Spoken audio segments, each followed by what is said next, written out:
حمد و صلاۃ اور قرآن پاک کی ایک آیت بینات آپ کے سامنے تلاوت کرنے کا شرف حاصل کیا،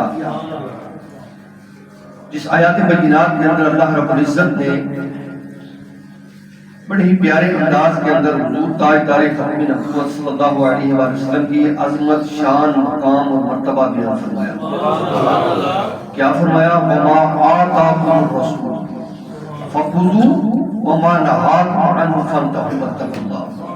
جو پیارے آقا دیں وہ لے لیا، اس لیے کہ وہ عطا کرنے والے ہم لینے والے، وہ رب سے لے کر اپنی امت اور مخلوق خدا میں تقسیم کرنے والے۔ اسی لیے قرآن کی یہ آیات بینات ہمیں پکار کر ہمارے ذہن و زمین پر دستک دیتی ہوئی نظر آ رہی ہے۔ اور اس آیات بینات کے ساتھ ان کے آخر پر یوم بدر کے حوالے سے بھی بات ہونی ہے، لیکن رمضان المبارک کی جو خوبصورت گھڑیاں ہوتی ہیں اس کے اندر کوشش یہی ہوتی ہے کہ یار جو بھی موضوع ہو ذرا ڈنکے کی چوٹ پر، ہمارے عقیدوں کی بھی اصلاح ہو، ہمیں یہ بھی تو پتہ چلے کہ ہمارے پیارے آقا علیہ السلام کی طاقت کا کیا عالم ہے۔ اسی لیے فرمایا وما آتاکم الرسول فخذوہ وما نہاکم عنہ فانتہوا واتقوا اللہ۔ جو پیارے آقا دیں وہ لے لیا کرو، اور جس سے منع فرمائے رک جائے۔ لیکن انتہائی افسوس کے ساتھ کہ آج کے فتنہ پرور دور کے اندر جو حضور نے ہمیں حکم فرمایا ہمیں اسے پسے پوچھ ڈال دیتے ہیں، اور جس کا حضور علیہ السلام نے برات کا اعلان فرمایا، ناراضگی کا، ہم وہی کام کرتے ہیں۔ اب یہ چند احادیث آپ کے سامنے رکھوں گا کہ یہ ماہ رمضان المبارک کی خوبصورت گھڑیاں ہمیں کیا پیغام دے رہی ہیں کہ نبی علیہ السلام کے اختیار کے اندر کیا کیا ہے۔ یہی بہت بندے تو کہتے ہوں کہ جس طرح باقی انبیاء آئے ہیں حضور علیہ السلام کی شاید ایسی ہے، نہیں، یہ ذہن کے اندر رکھ لیں۔ ابھی نہ زمین تھی نہ آسمان تھا، کچھ بھی نہ تھا، صرف اور صرف اللہ تھا۔ اللہ پاک نے سب سے پہلے نور مصطفیٰ کو تخلیق فرما کر دنیا کو یہ پیغام دیا کہ میں نے یہ دنیا بنائی اپنی پیاری محبوب میں۔ حضور تاجدار کائنات نے یہ دنیا بنا کر پھر حضور علیہ السلام کو اختیار نہیں دینا تھا۔ اب اختیار کی بات ہے تو میں اپنی بات تو کرتے ہیں، مولوی مولانا حضرات کی، پیر کی یا استاد کی بات کو ریجیکٹ کیا جا سکتا ہے، ڈیفینڈ بھی کرنے والے بڑے ہوں گے، لیکن حضور علیہ السلام کی حدیث مبارکہ یہ میں اپنے ہاتھ میں اٹھا کر رہا ہوں، ٹیگ لگا کر لے ہوتا کہ یار موضوع سے ادھر ادھر نہ ہو، وقت بھی ہمارے پاس بڑا کم ہوتا ہے۔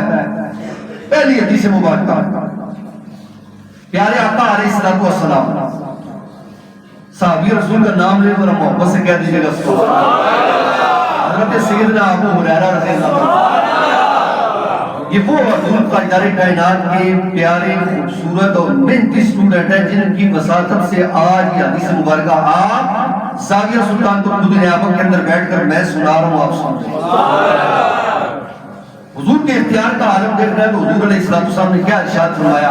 ابن ماجہ، حضور علیہ السلام نے فرمایا اگر مجھے اپنی امت پر مشقت میں جانا برا نہ محسوس کرتا تو میں نماز عشاء کو آدھی رات میں لے جاتا، آدھی رات کو عشاء کی نماز لے جاتا۔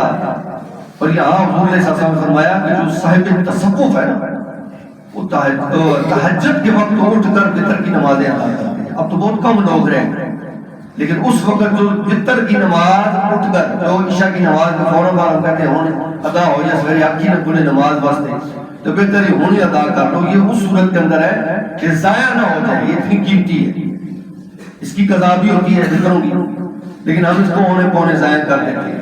اس لیے حضور علیہ السلام نے فرمایا کہ میں آدھی رات کو لے جاتا، لیکن پھر میں نے یہی کہا کہ امت مشقت میں نہ پڑے، یہ جو ٹائم ٹیبل ہے اتنا گزر جائے تو تم نماز عشاء ادا کر دیا۔ حضور کو اپنی امت کا پتہ تھا تو حضور نے یہ حکم جاری فرمایا۔ اب اگلی حدیث مبارکہ متواتر، میں اس کی ڈیٹیل کے اندر جاؤں گا، یقیناً میرے حساب سے آپ کو یہ اختیار مصطفیٰ پر یہ بات سمجھ میں آ گئی ہوگی۔ اگر حضور چاہتے تو آدھی رات کو عشاء کی نماز جماعت کے ساتھ کھڑی کر سکتے تھے۔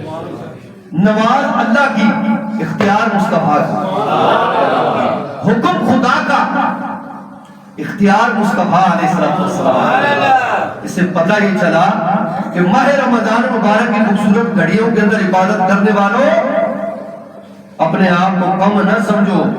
اس دن اگر حضور علیہ السلام کا اختیار استعمال ہو گیا, تمہارا اخلاص سامنے رکھا گیا, ہو سکتا ہے کئی جان بوجھ کر روزے چھوڑ رہے ہو تو وہاں جھگڑے جائیں, اور کئی ریل بیمار ہیں ان کو وہاں آزادی مل جائے. لیکن اگر وہ جان بوجھ کر چھوڑتا ہے تو وہاں اس کی بخشش نہیں ہوگی. یہ ذہن کے اندر رکھیں. یہ ماہ رمضان مبارک کے آگے کھڑا ہو جائے گا. حضور علیہ السلام کی اگلی نبی علیہ السلام کی پاک بارگاہ کا, اور اس کے راوی ہیں حضور مولا کائنات سیدنا علی المرتضیٰ شیر خدا کرم اللہ وجہ کریم. اس حدیث مبارکہ کی آپ فرماتے ہیں صحابہ کرام کا جب غفیر تھا, نبی علیہ السلام نے حج فرمایا کہ جو صاحب استطاعت ہے, جس کی جیب اجازت ہے, اس پر ایک مرتبہ زندگی کے اندر حج فرض ہے. لیکن آگے سے پلٹ کر ایک صحابی رسول نے پوچھا, یا رسول اللہ دوسرا حج بھی بندہ کر سکتا ہے؟ نبی علیہ السلام خاموش رہے. پھر دوسری مرتبہ خاموش رہے. کچھ دن گزرے, حضور نے فرمایا اگر اس وقت میں بول دیتا تو زندگی میں ہو سکتا ہے ہر سال حج فرض ہو جاتا اور یہ امت نہ کر سکتی تو گناہگار ہو جاتی. میں نے اپنی امت کو بچانے کے لیے اپنا اختیار استعمال کیا اور زندگی کے اندر صرف ایک ہی حج ایک ہی مرتبہ کرنے کا حکم جاری فرمایا, اور وہ بھی صاحب استطاعت. یہ تھا اختیار مصطفیٰ. پھر آگے دیکھیں کہ نبی علیہ السلام کی یہ حدیث مبارکہ ماہ رمضان مبارک, میں نے پچھلے سال بھی یہ حدیث مبارکہ سنائی, اور اب میں نے آفس کے اندر بھی اپنے آفیسر صاحبان کو حدیث سنائی تو پہلے انہوں نے حدیث سنی پھر مسکرانا شروع کر دیے. یہ تھا اختیار پیارے آقا علیہ السلام کا. ایک صحابی رسول ماہ رمضان مبارک کی گھڑیاں ہیں, نبی علیہ السلام صحابہ کے جمع غفیر کے اندر موجود ہیں, دوڑے دوڑے آئے, اور اسے بھی بیان کس نے کیا؟ حضرت سیدنا ابو ہریرہ رضی اللہ عنہ. اور آ کر کہنے لگے یا رسول اللہ بڑا کام خراب ہو گیا. حضور نے فرمایا کیا ہو گیا؟ کہا یا رسول اللہ آپ نے تو حکم جاری فرمایا قرآن کی, اور آپ نے جو کلمات خیر فرمائے اس کے مطابق آپ نے حکم جاری فرمایا کہ بھائی رمضان مبارک کے دوران روزے کی حالت کے اندر بیوی کے قریب نہیں جانا, لیکن نہیں سمجھ آئی گناہ کر بیٹھا اور تھے بھی بڑے غریب. حضور علیہ السلام کی پاک بارگاہ کے اندر حضور نے فرمایا بھی اس کا تو پھر جو شریعت کے مطابق فیصلہ ہے اس کی تو سزا بھگتنی پڑے گی. انہوں نے پوچھنے شروع کر دیا یا رسول اللہ, فرمایا غلام ہے تمہارے پاس؟ کہنے لگا یا رسول اللہ میں ابھی خود غلام ہوں, میرے پاس کہاں سے غلام آئے؟ اچھا. حضور نے فرمایا پھر ایسا 60 مسکینوں کو کھانا کھلا دے گا. فرمانے لگا یا رسول اللہ صلی اللہ علیہ وسلم میرے پاس خود کے لیے کھانے کو نہیں ہے, میں 60 مسکینوں کو کیسے کھلاؤں گا؟ پھر نبی علیہ السلام نے فرمایا 2 ماہ کے روزے رکھ لے گا. وہاں صدقے جائے حضور علیہ السلام کے اختیار کے. کہنے لگے وہ صحابی رسول کہنے لگے یا رسول اللہ 1 مہینے تک رکھے نہیں جاتے, 2 مہینے تک کیوں رکھا نہیں؟ حضور نے فرمایا یار کسی ایک طرف تو آنا. اتنی دیر ہوئی تھی ایک اور بندہ ٹوکرا بھرا ہوا کھجوروں کا بارگاہ مصطفیٰ پہ لے کر حاضر ہوا. نبی علیہ السلام نے فرمایا پھر ایسا کر یہ ٹوکرا اٹھا اور غریبوں اور مسکینوں کے اندر تقسیم کر دے. ٹوکرا اٹھا چکا نا, اب توجہ چاہوں گا نیچے سے لے کر اوپر تک.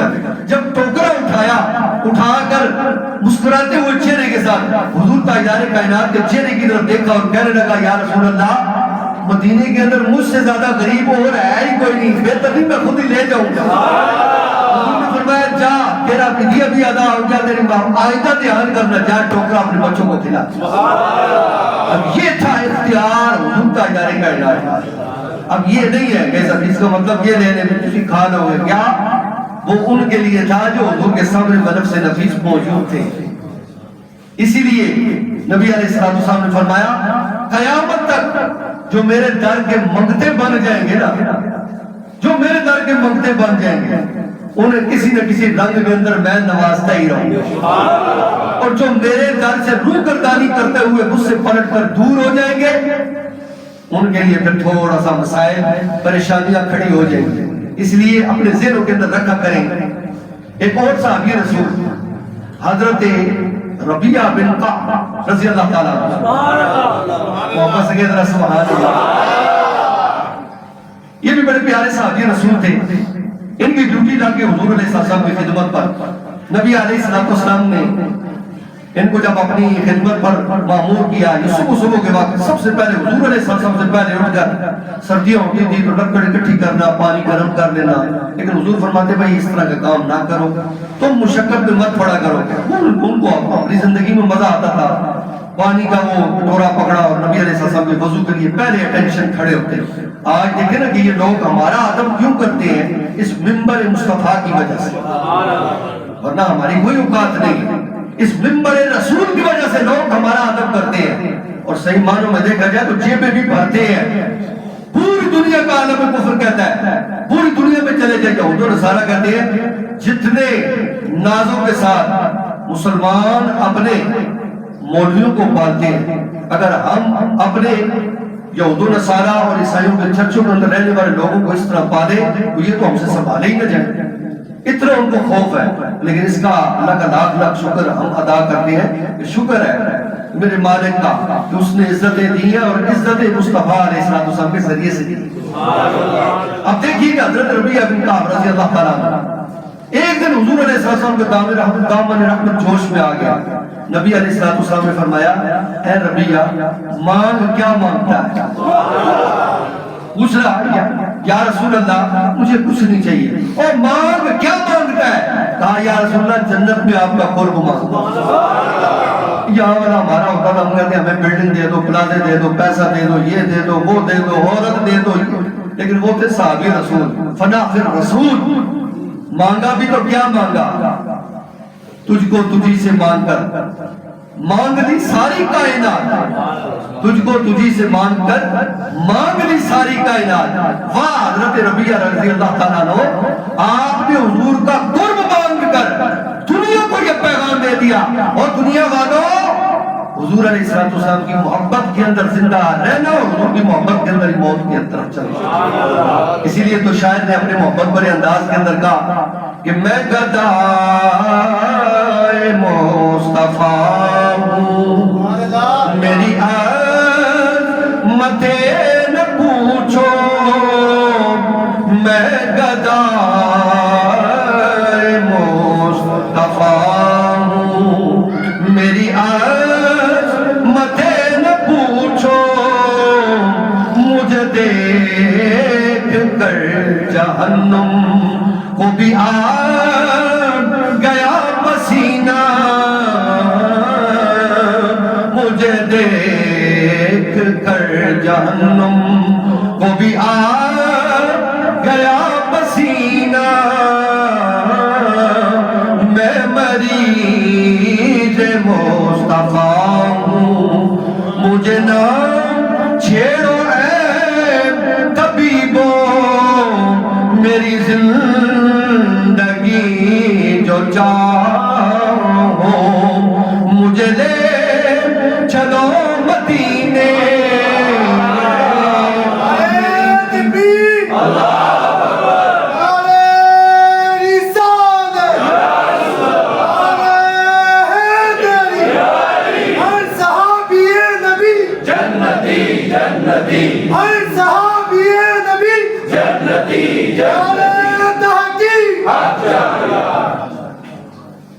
اور کیا خوبصورت شعر کہ میں گدائے مصطفیٰ ہوں، میری عظمت نہ پوچھو، مجھے دیکھ کر جہنم کو بھی آ گیا پسینہ، نہ کلیم کا تصور نہ خیال دور سینہ، میری آرزو محمد، میری جستجو مدینہ۔